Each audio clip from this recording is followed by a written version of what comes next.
Hello, MikeRo here. Welcome to not a new series, but a continuation of the Aston Villa series. It is me now as England manager in the Aston Villa save world, if you like. And it is today my first two competitive games in charge. Actually, it's my first games in charge of England, the country in general. Obviously, I've taken over from Gareth Southgate after his rather disappointing result last year in the World Cup, where they only made it to the quarterfinals. Kind of shows the standard that England are holding themselves at these days, as we are the number one ranked team in the world. So, what have we got to look forward to?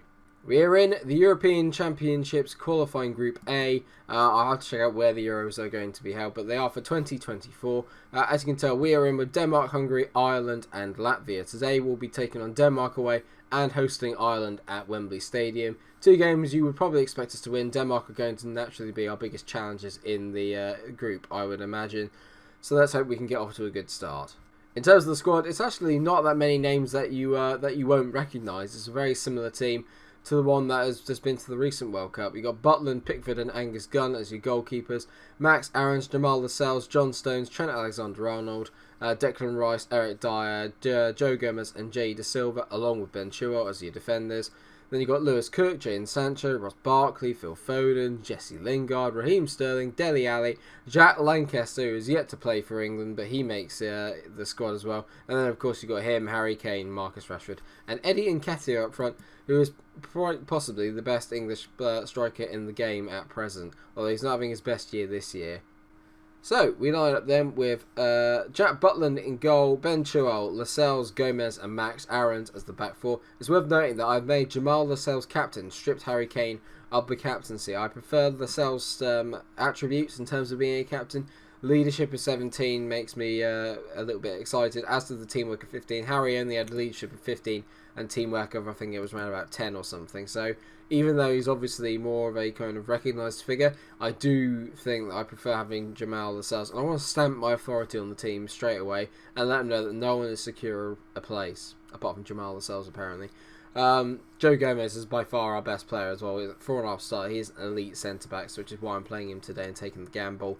In the middle, I've got Declan Rice playing as a ball-winning midfielder, and then I've got Lewis Cook as a deep-line playmaker. The midfield could probably use a little bit of work and probably could be better, and it's a position naturally, as most England fans will know, that is a position that we do struggle a little bit in.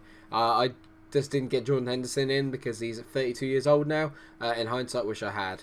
And the three attacking in behind Harry Kane are Sancho, Foden and Sterling. And like I said, Harry Kane leading the line up front. Going forward, we shouldn't have a problem. We've got a lot of very good players there, especially in Sancho and Sterling.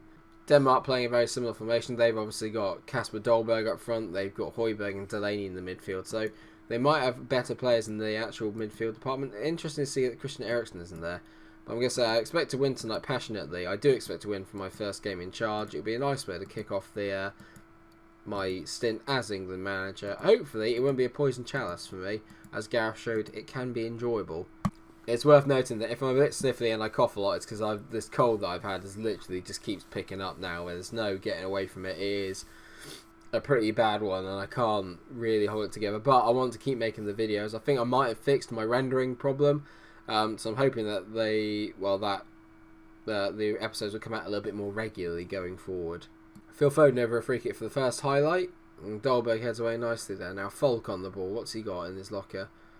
Nice back to Poulsen here. And it looks like Denmark might be on the counter. Poulsen. Some good carry from him there. It's a nice inside ball to Delaney. Falk. He's bending a shot just over the bar. Denmark have the first effort on target. And we've not really clicked into gear just yet. Now here we go. Another highlight. Jadon Sancho now carrying the ball over the halfway line. This is a brilliant run from Sancho into Harry Kane. Kane! Good save by Schmeichel as Kane hits it towards the near post. Not quite his best effort. And it's the highlights begin to rack up now as Kasper Schmeichel looks long towards Kasper and he does win the header, but it only goes as far as Jamal Lascelles. New England captain Jamal Lascelles into Chilwell. Jadon Sancho. Sancho now over the halfway line again. His dribbling is sensational in this game. Finds Raheem Sterling out on the right hand side. Sterling darts inside. Sterling. Oh, it's a great save by I know he said Peter Schmeichel. They're Kasper Schmeichel. Another highlight here just before the half an hour mark. As Jadon Sancho picks up on a loose throw in. Sancho into Phil Foden. Foden to Sterling. The ball's a little bit behind him, but Sterling's pace gets him away from the man. He whips it in. Christensen heads away. Foden to Lewis Cook. Back to Phil Foden. Foden, back to Cook. We're recycling the ball nicely here. Declan Rice to Cook. I can see the ball there. The one to Max Aarons. He's making great runs as Foden finds Lewis Cook. Sterling cuts inside again on his left foot, and bang! It is 1-0 to England. Raheem Sterling with his first of the campaign. Lovely, lovely finish. Lovely football. Well done, boys. Not often you see England knocking the ball around with a lot of flair, but we're doing it nicely here as Lewis Cook finds Sterling, and there's a little bit of magic from him just to dance away from the defenders, and a decent finish into the bottom corner. Well done, Raheem. 1-0. It hurts me how good he is now.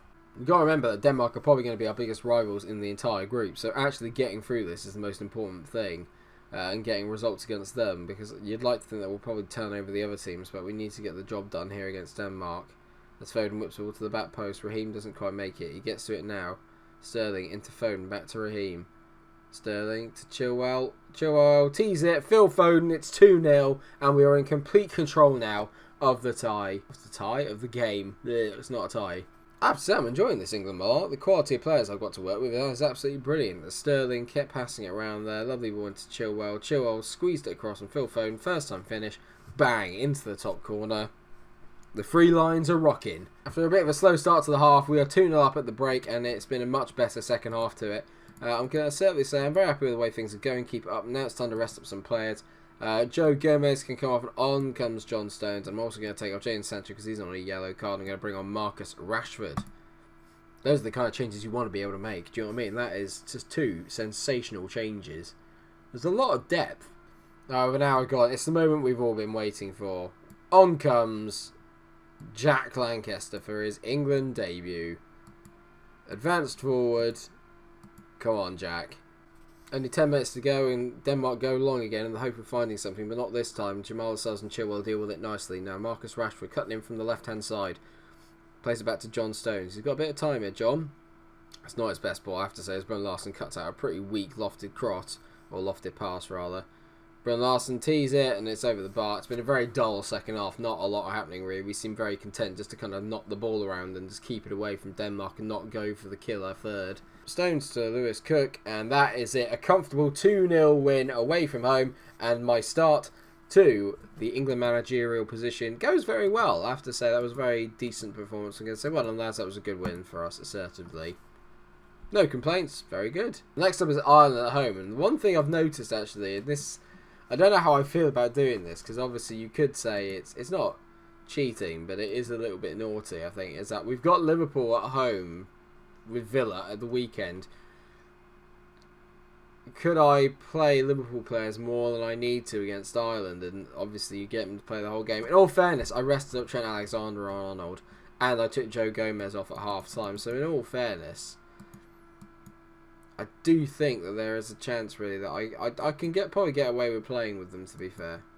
Right, so here's our game against Ireland. I don't know, technically, can you class this as a derby? I suppose you can. We are very close to each other, obviously, geographically. So there's a few changes in the team today. It's Butland, Chilwell, Lascelles, Stones, and Alexander-Arnold. So Stones and Alexander-Arnold come in for Joe Gomez and Max Aarons, because both of them are a little bit tired.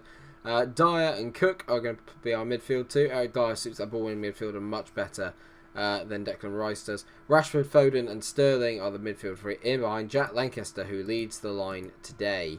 I'm going to certainly say go on and carry straight on for where you finished in the last game. They like that. Let's go with that. Let's have a quick check on the Ireland team as well, see if they've got any new players. I recognise some of them. Obviously they've got Seamus Coleman still there, Matt Doherty, Tommy Hoban, Greg Cunningham, Liam Kelly, Conor Hurrane, Conor Ronan. Okay, and Michael Obafemi is the striker from Southampton. To be fair, this is a team that we really should be looking to turn over, although they have got one great player in Troy Parrott, who's a striker I've been looking at for ages on a Football Manager games. He always, like attribute-wise, looks absolutely brilliant, so one for me to keep an eye on if he does come on. Butland sets up Trent Alexander-Arnold for the first highlight of the game, only 6 minutes in. Trent, lovely raking ball out wide to Marcus Rashford, who cuts inside from the left, plays it back to Raheem Sterling. Sterling takes on his man, skins him. He tried to lay it back there to Jack Lancaster, but not quite this time. Conor Hurrane hits a long one over the top of Obafemi, and he is lightning fast. John Stones giving away a penalty. Oh dear. He's lucky to get away with the yellow there. That, to me, could have been a red. Kelly, Butland doesn't save it. We are 1-0 down against Ireland. Oh dear, that's unexpected, it's fair to say.